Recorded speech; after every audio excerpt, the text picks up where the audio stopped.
Alors, bien-aimé dans le Seigneur, que la faveur et la grâce de Dieu soient avec toi. Ce matin, je vais partager un message avec toi, selon que Dieu m'a mis à cœur. Habituez-vous à cette nouvelle logique qui on se permettra de vous donner des messages de temps à autre. Il est vrai que la situation nous impose de rester à la maison, impose même à l'église de voir les temples fermés. Mais nous savons aussi que, quelles que soient les ruses du diable, quelles que soient les épidémies qui pourront nous empêcher de pouvoir vaquer à la prière, recevoir la chaleur fraternelle, il y a aussi des opportunités. Et cette opportunité que Dieu met à notre disposition, c'est le canal de la communication. Donc, on veut user de ce moyen afin de pouvoir passer le message. Il est vrai qu'on ne sera plus assis sur les bancs à l'église, mais même étant à la maison, nous pourrons suivre les prédications. Et je suis convaincu que les prédications que vous entendrez vous feront du bien. C'est pourquoi, sans plus tarder, nous allons converger nos regards dans la parole de Dieu, principalement dans Marc chapitre 14, à partir du verset 43 au verset 52. Je lis ceci. Et aussitôt comme il parlait encore, arriva Judas, l'un des 12, et avec lui une foule armée d'épées et de bâtons, envoyés par les principaux sacrificateurs, par les scribes et par les anciens. Celui qui le livrait leur avait donné ce signe: celui que je baiserai, c'est lui, saisissez-le et emmenez-le sûrement. Dès qu'il fut arrivé, il s'approcha de Jésus disant: Rabbi, et il le baisa. Alors ces gens mirent la main sur Jésus et le saisirent. Un de ceux qui étaient là, tirant l'épée, frappa le serviteur du souverain sacrificateur et lui emporta l'oreille. Jésus, prenant la parole, leur dit: Vous êtes venus comme après un brigand, avec des épées et des bâtons, pour vous emparer de moi. J'étais tous les jours parmi vous, enseignant dans le temple, et vous ne m'avez pas saisi, mais c'est afin que les Écritures soient accomplies. Alors tous l'abandonnèrent et prirent la fuite. Un jeune homme le suivait, n'ayant sur le corps qu'un drap, on se saisit de lui. Mais il lâcha son vêtement et se sauva tout nu. Amen. Bien-aimé dans le Seigneur, il disait tantôt que notre thème s'accentuera sur le livre de Marc chapitre 14, à partir du verset 43. Me permettez déjà que je puisse illustrer ou du moins introduire le thème. Amen. La Bible déclare dans les passages précédents que Jésus-Christ, lors de la Pâque, après son dernier souper avec ses disciples, lors de son dernier souper, il fait une révélation, selon laquelle il dit à ses disciples que parmi vous, il y a l'un de vôtres qui va me livrer, moi le maître. À cette question, tout le monde se interrogeait, tout le monde se posait des questions: est-ce moi, est-ce moi? Mais la Bible dit qu'après cela, il a invité ses disciples à se retirer dans l'endroit qu'il avait pour habitude de fréquenter, c'est-à-dire Gethsémane. Parce que chaque fois que Jésus était à Jérusalem, Jésus se retirait avec ses disciples dans cet endroit, Gethsémane. Il avait pour habitude de le faire. Il dit que c'est en ce lieu qu'il s'est éloigné de ses disciples pour aller prier. Et il priait le Seigneur demandant la faveur de Dieu. Cependant, il disait à Dieu que ta volonté soit faite et non la mienne. Il dit que lorsqu'il est venu la dernière fois, il a vu ses disciples encore dormir. Il a dit: c'en est assez, l'heure à arriver. Voici celui qui me livre s'approche.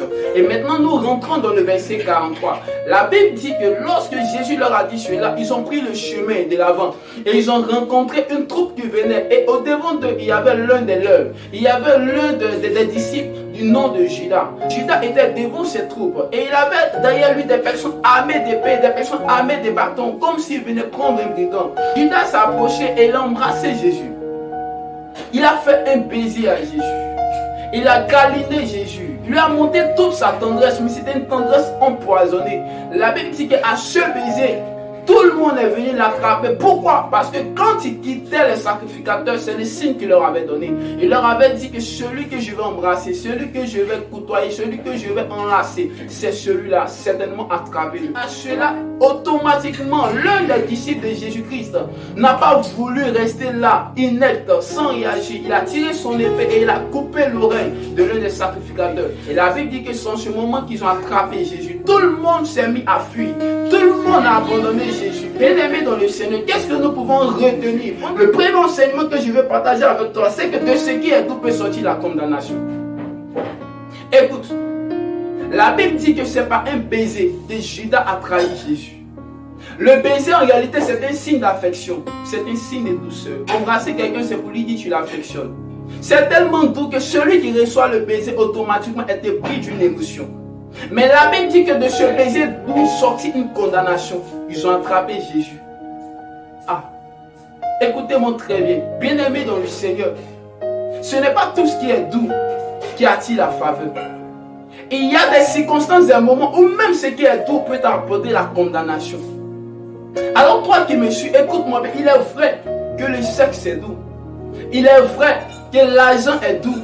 Mais il y a des circonstances dans lesquelles quand tu fais ces choses, tu attires sur toi la condamnation. Il y a un registre bien donné dans lequel quand tu pratiques ces choses, tu attires sur toi la bénédiction. Donc en réalité, l'acte n'est pas le problème. Mais c'est la circonstance dans laquelle l'acte est posé. Ici, le baiser n'est pas mauvais. Mais c'est dans quelle circonstance le baiser a été fait? Le baiser a été fait dans une circonstance de trahison. Écoute-moi bien. Lorsque tu poses l'acte, lorsque tu fais l'action derrière la sexualité en dehors du mariage, au lieu de la faveur de Dieu, c'est la condamnation. Donc aussi longtemps que tu n'es plus dans le cadre, écoute-moi, ce qui est doux, ce qui est favorable, ce qui est moelleux, peut te condamner toi-même. C'est la première leçon que j'ai voulu tirer de ce texte. Judas a utilisé ce qui est doux pour condamner le Seigneur. Ton entourage utilisera ce que tu aimes, ce que tu apprécies pour attirer la condamnation sur toi. La deuxième des choses que je voudrais que tu retiennes, c'est que tu dois éviter de révéler tes habitudes. Je suis convaincu que si Judas ne savait pas qu'à un point donné, à un temps bien circonscrit, Jésus se trouvait à Gethsémane, il n'allait jamais conduire les serviteurs des sacrificateurs dans cet endroit. C'est parce que Jésus avait pour habitude, en ces moments précis, en cette heure précise, de se retirer avec ses disciples à Gethsémane, que Judas était convaincu que s'il allait voir les sacrificateurs et qu'il allait conduire ses serviteurs vers Gethsémane, ils allaient attraper Jésus. Écoute-moi, enfant de Dieu. Il y a longtemps tu es resté dans tes habitudes. Il y a longtemps tu es resté dans la routine. Écoute, la routine souvent peut créer ta propre vie. Mais ceux qui ont pour habitude de connaître ces actions que tu mènes à ces moments précis causeront forcément un piège et tu tomberas là-dedans. Jésus avait pour habitude, lui-même le Seigneur, de se rendre à Gethsémane et ça a causé sa perte. Quelles sont tes habitudes, bien-aimé? Penses-tu que ton succès plaît à tout le monde? Non. Plus j'aime me dit ta perte. Aujourd'hui, tu es chef d'entreprise. Tout le monde sait qu'à partir de 10 heures, tu sors pour aller faire des versements. Parce que ton emploi du temps est carré, est figé. Écoute, la Bible dit que les enfants de ce siècle sont plus prudents que les enfants de Dieu. Pourquoi? Parce que nous, les enfants de Dieu, nous ne prenons pas la peine d'être prudents. Moi, si tu n'es pas prudent, aussi longtemps que tu resteras dans la routine, le diable t'aura. Alors, enfant de Dieu, sors de la routine au nom de Jésus. La troisième des choses que je voulais partager avec toi, c'est que dans les épreuves, nous serons seuls et il n'y aura personne pour nous accompagner. Souvenez-vous que dans les passages un peu plus haut, c'est ce même Pierre qui avait dit à Jésus, quand bien même il me fallait mourir avec toi, je vais mourir avec toi. Mais la Bible dit que quand ils ont mis la main sur Jésus, quand ils ont mis la main sur la tête de l'église, la Bible dit tous unanimement ensemble ont fui, ils ont laissé Jésus. Où était passée la belle déclaration de Pierre qui disait, Seigneur, même si tout le monde te rejetait, moi Pierre, je te serai fidèle. Toutes ces personnes autour de vous qui vous font des paroles flatteuses, en réalité, ils attendent seulement que vous soyez dans le pire pour vous abandonner. Ne mettez jamais votre foi en quelqu'un. Un homme ne pourra jamais combler à la perfection vos besoins. Seul Jésus peut combler vos besoins. Je vais t'inviter à t'approcher de Jésus au lieu des hommes. La Bible dit malheur à celui qui s'appuie sur la chair. Malheur à celui qui se confie en l'homme. En qui est-ce que tu te confies? Jésus lui-même, le Seigneur des Seigneurs, lui qui incarne la divinité et l'humanité, a été lâché à un moment de sa vie. Sache que toi également tu seras lâché à un moment de ta vie, au moment où tu ne t'attends pas. Frère, sois prudent. Frère. Et la dernière des choses que je voudrais partager avec toi, c'est que Jésus fait face à sa destinée grâce à la prière. Souvenez-vous que dans le jardin de Gethsémane, quand Jésus est sorti de sa première phase de prière, il a dit à Pierre, Pierre, vous n'avez pas pu tenir pendant 1 heure, veillez et priez afin de ne point tomber en tentation. Devant les épreuves, devant la persécution, Jésus aurait pu abandonner sa destinée. Il aurait dit, non, ce n'est pas moi, parce que d'ailleurs personne ne le connaît. Il aurait pu même encourager l'acte criminel posé par l'un de ses disciples en coupant l'oreille. Je suis sûr que si Jésus avait donné l'ordre, Pierre avec sa fougue allait se battre jusqu'au sang. Mais qu'est-ce que Jésus a fait? Il a été soumis, même quand il voyait la mort. Et la chose qui lui a donné d'être soumis devant la mort, c'est la prière. Bien-aimé dans le Seigneur, il y a des épreuves. Quand tu es un homme de prière, tu arrives à surmonter. Je vais t'encourager à inculquer cela à ton entourage. À toi-même d'abord, à avoir cette vie de prière qui te donnera de tenir ferme devant les épreuves. Et c'est ce que Jésus avait révélé à ses disciples. Il dit, tenez ferme, veillez et priez. Car aussi longtemps que tu seras dans la prière, des épreuves ne pourront pas te surprendre. Et tu auras toujours la force de pouvoir les surmonter. Mais en dehors de la prière, c'est la peur. En dehors de la prière, c'est quoi? C'est le retrait. En dehors de la prière, c'est l'abandon. Aussi longtemps que tu vas rester hors de la présence de Dieu, tu seras aussi hors de la présence de ta destinée.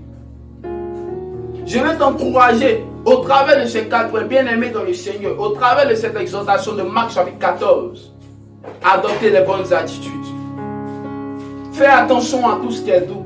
Fais attention à tout ce qui produit le plaisir. Fais attention à tout ce qui te donne une sensation à ton corps. Bien-aimés dans le Seigneur, en ces temps de la fin, faisons attention à ce que nous causons. La troisième chose, comme je vous l'ai dit, c'est que devant les épreuves, nous serons seuls.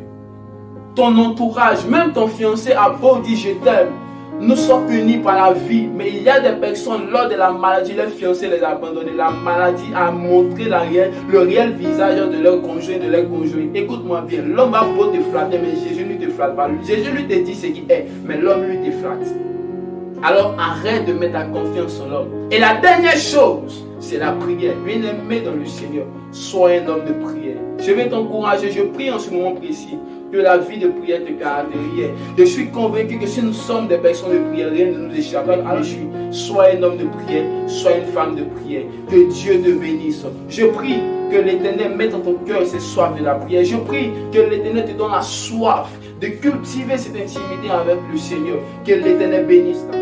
MJC TV, au cœur de la communication.